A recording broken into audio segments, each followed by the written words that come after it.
Alright boys and girls, I hope you're all having a lovely day, okay? Today boys, I wanted to talk about Netflix's One Piece, and I know what some of you guys are thinking, like, Majel, you're a gaming channel, why are you talking about TV shows? I don't know really, like, it's not like I'm a big One Piece fan or anything like that, you know, I like it and all, but I don't think it's that good. I mean, it's kind of average to be honest. Like, there's nothing too special about the anime, you know, I think it's alright and all, but nothing too crazy. So you're a liar. Okay, in all seriousness, I have an unhealthy obsession with One Piece. But yeah, no, in all seriousness, boys and girls, I was always going to talk about this show, okay, because I just love One Piece, okay? There was just no way I was not going to talk about it. I've been super excited for it, but also kind of scared at the same time, because I know what Netflix are capable of. I've seen what they've done with Death Note, I've seen what they've done with Cowboy Bebop, okay, and I just thought, you know what, they're probably going to do the same shit to One Piece. They're going to absolutely destroy it. But the thing that was giving me hope with this one, lads, is that Oda has been heavily involved with the production of this, okay? And obviously I know that Oda's not going to let Netflix absolutely butcher his baby. So keeping that in mind, I've been super pumped for this one, boys and girls. Now, I've watched the first 5 episodes, I want to be fully transparent. I haven't watched the entire show yet. And how do I feel about it so far, boys and girls? I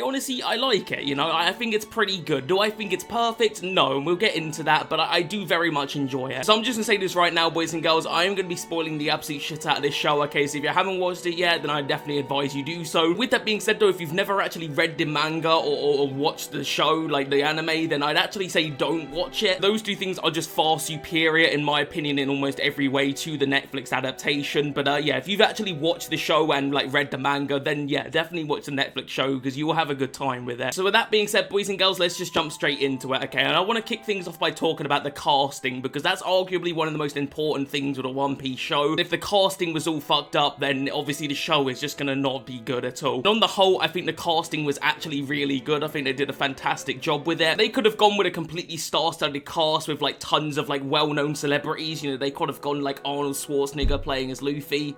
Man, what the fuck is you talking about? But of course they went with like a pretty unknown cast here. I don't recognize any of these people from any other shows. Maybe I'm stupid and I just don't watch enough TV and stuff, but I didn't know any of these guys. And on the whole, I definitely think it worked because I liked most of these casting choices. So I'm just going to briefly go through like some of the main characters. I'm not going to go through every single one of them, but I'll just go through a few, okay? And I'll start off with Luffy.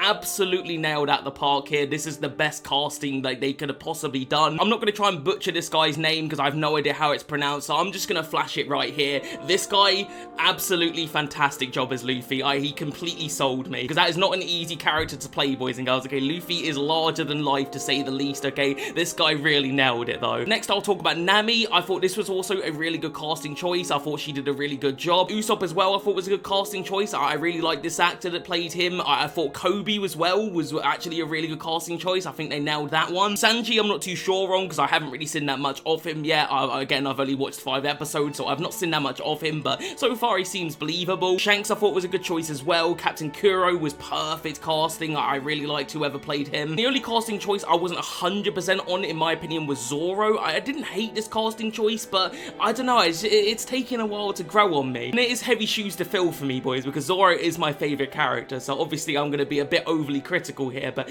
I don't know, I just wasn't completely sold on the actor that played him. I just didn't quite feel it. I was really hoping up to the point where he fights Mihawk that I'd be completely sold, but I'm still not 100% there. Again, I don't hate the casting, but I wasn't in love with that choice. I feel like they could have maybe gone with someone a little bit better, in my opinion, but I feel like some people would disagree with that. But yeah, on the whole, boys and girls, I really like the casting here. I thought the casting was pretty much top notch, okay? And you've got to get that right in order to get this show right, because again, if that fucked up, then it would have fucked the whole show up. So next up, boys, I want to talk about the things about this show that I specifically enjoyed. Obviously, the whole show collectively, I think is so far so good, but I just want to talk about the things specifically that I really enjoyed. So obviously, we talked about the casting, and again, I just want to reiterate, I thought that was great. Definitely one of the best parts of it was how the characters were cast. I was actually surprised by how gory this show was. Obviously, it's not like stupidly over the top with the gore, but I was just surprised how bloody it was. Like, there's one scene where this guy, I think it's Zorro's first scene, where this guy gets like cut literally in half, and I was like, oh shit. That shit is awesome. I mean, it's fucked up, but... So I was pretty surprised by that, you know, because I just sort of assumed that this would be aimed at, you know, a younger audience, not like 3-year-olds or anything like that, but I just thought it would be somewhere in the middle. But no, it's actually pretty adult in its gore and stuff like that. I think visually this is definitely like maybe the best aspect of this show. Like, it is actually stunning and jaw-dropping how good they done like the sets and all the costumes. Like, I can completely see why the budget for this was so ridiculously high, because you look at some of the ships and they are fucking jaw-dropping, you know, how they built them. There was a lot of practical effects here, you know. I wasn't really seeing too much CGI, which was nice. It was just refreshing to see a lot of practical effects and actual physical costumes and stuff. I completely bought into the visual style of this show, and again, I want to reiterate, they completely nailed it. There's one scene in particular that I really enjoyed, and that was where Luffy fought Garp, and there's like a bit of a ship battle, and he like jumps up into this giant balloon and pings it back. I thought all of that scene was just fantastic. It was one of my favorite scenes in the show. Hawkeye Mihawk's intro to this show is one of the best intros I've ever seen to a character. Like, he just comes in slicing people up. That was fucking badass. I loved that. And one of the aspects of this show that I actually think I prefer, like the Netflix adaptation to the anime and the manga, is Captain Kuro. They made this guy so menacing in this show, you know? Like, in the anime, he's still pretty damn menacing, but in this, like, he is a fucking monster. He was genuinely terrifying. I was like at the edge of my seat watching, like, oh shit, like this guy is not to be fucked with. I just really like the way they did him, and again, I thought he was perfectly cast. Like, I was just completely bought into it. So that's pretty much everything I liked on a specific level. Again, I liked the whole show as a whole, and I was just genuinely enjoying all the episodes I watched, but specifically, those are the things that I enjoyed the most. But now I want to talk about some of the things that I maybe wasn't quite as much of a fan of, you know, some of the things that I wasn't quite as happy with. So the first change I didn't really like here, lads, was the fact that they took out the dog, and some of you guys are probably thinking, Michelle, what are you talking about? What's the dog? So one of my favorite moments in One Piece, especially the early episodes of One Piece, is like this relationship that Luffy has with this random dog in the Buggy episodes. Basically, there's a dog, and the owner of the dog owns like a pet shop, and he hasn't returned for a while. He's probably suspected to be dead. Nevertheless, the dog continues to protect the pet store, even though the owner is probably not going to come back. Like, this is like this dog's treasure. And obviously, Luffy, you know, he can relate to this dog, you know, and his treasure because of his hat. You know, that's Luffy's treasure, is his hat. So he relates with this dog, and there's a really nice little moment in the anime, which I think it's easier if I just show you. この店はきっとシュシュにとって宝なんじゃ。もう謝らなくていいよ。あの犬の宝は戻らないんだから。だから、俺はお前をぶっ飛ばす。人の大切なものを、あんたも海賊なら同じことするのよ。仲間集めて人を襲い出す前にここで殺してやろうか。ああ、おいやめんか娘。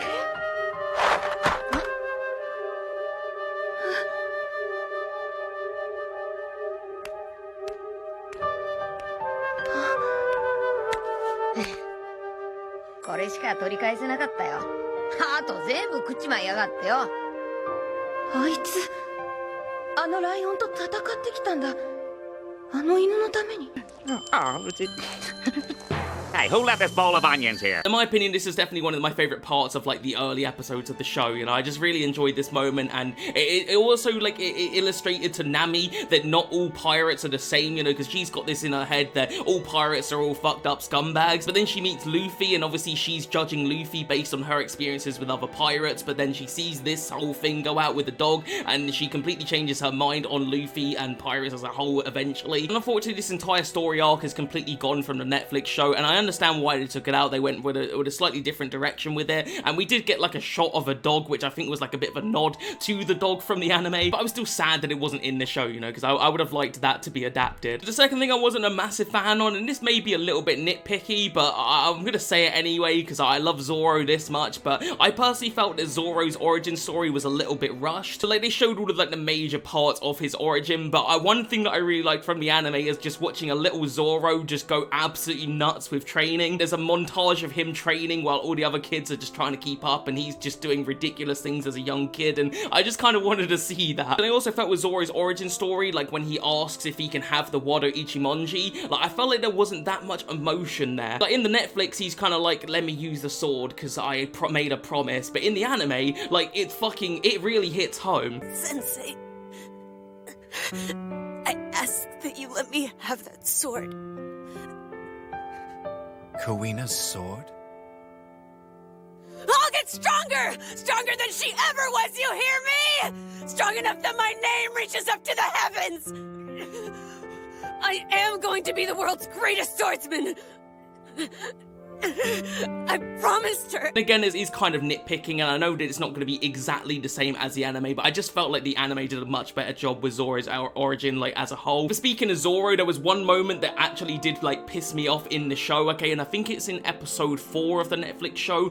There's basically a moment where Zorro gets hit in the back of the head with a bottle, and he gets knocked out, and I was like, That's not my Zoro, okay? The Zoro I know, like, just laughs if that happens to him. But, like, this guy in the anime has had buildings fall on him and he just gets up like, yeah, that's nothing, you know? Like, this is the most badass man on the planet. Like, he just doesn't even feel pain, it seems. 'Tis but a scratch. A scratch? Your arm's off. No, it isn't.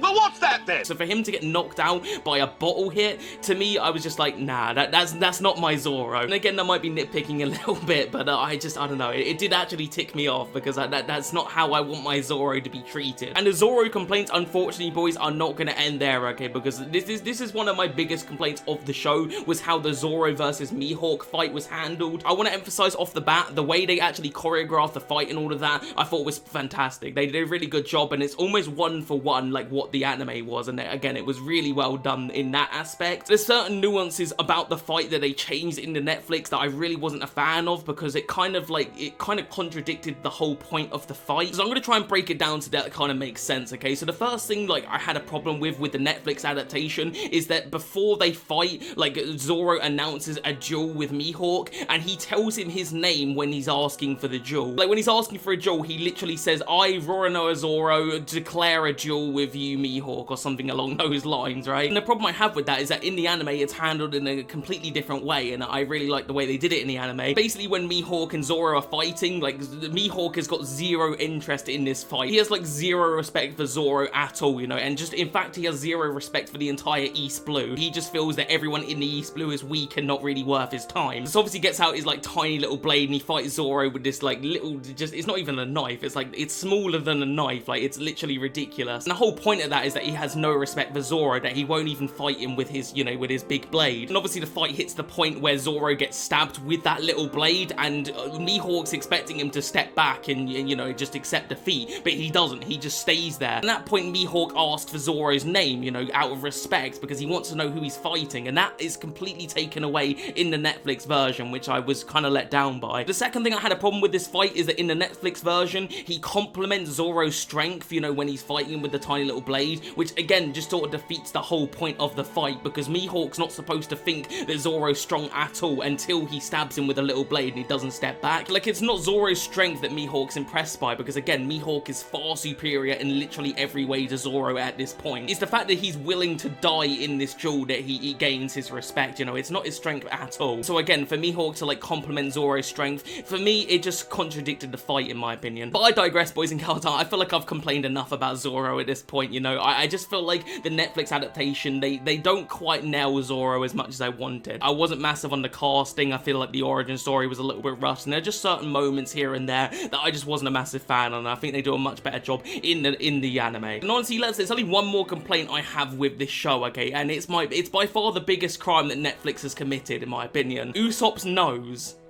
Where is it? Where is my long nose beauty? Get the fuck out of my sight before I demolish you. In my opinion, that is absolutely unforgivable. You cannot not give Usopp a big nose. He is literally long nose. That is my man's name. I don't even call him Usopp. I call him long nose. Look at the fucking shirt. Look at the size of this motherfucker's nose. You can't take that away from me. So yeah, that's pretty much everything I liked and disliked about this show. Okay, again, on the whole, I do actually like it, and I know that I've done a lot of complaining about it, but I do think it's a decent adaptation, and it was far better than I could have possibly imagined. Considering how Netflix has handled other anime like adaptations, like this is still really good, and I do think it is worth watching if you've watched One Piece. But again, if you have never experienced One Piece before, then this should not be your first experience with One Piece. You absolutely need to watch the anime or read the manga. And I know it's long, I know that's like people's biggest complaint with it, and I know people are going to see this Netflix and think, oh, I'll just watch this instead. Please don't. I don't care if it takes you 30 years to watch the anime, it is absolutely worth it. One of the best decisions I ever made in my life was deciding that I was going to watch One Piece, and I could not put the anime down. I watched it every single day for like a year and a half. So that's pretty much all of my thoughts on Netflix's One Piece. I can't wait to finish this show. Obviously, I've got 3 episodes left, and I'm very much looking forward to the Arlong Park stuff, because that's one of my favorite arcs in the whole show. I'm curious to hear what your thoughts are if you've watched it. Do you like it? Do you not like it? What are things you like about it and don't like? I'd love to hear in the comments. But other than that, boys and girls, subscribe if you're new, and I'll see you guys for the next one.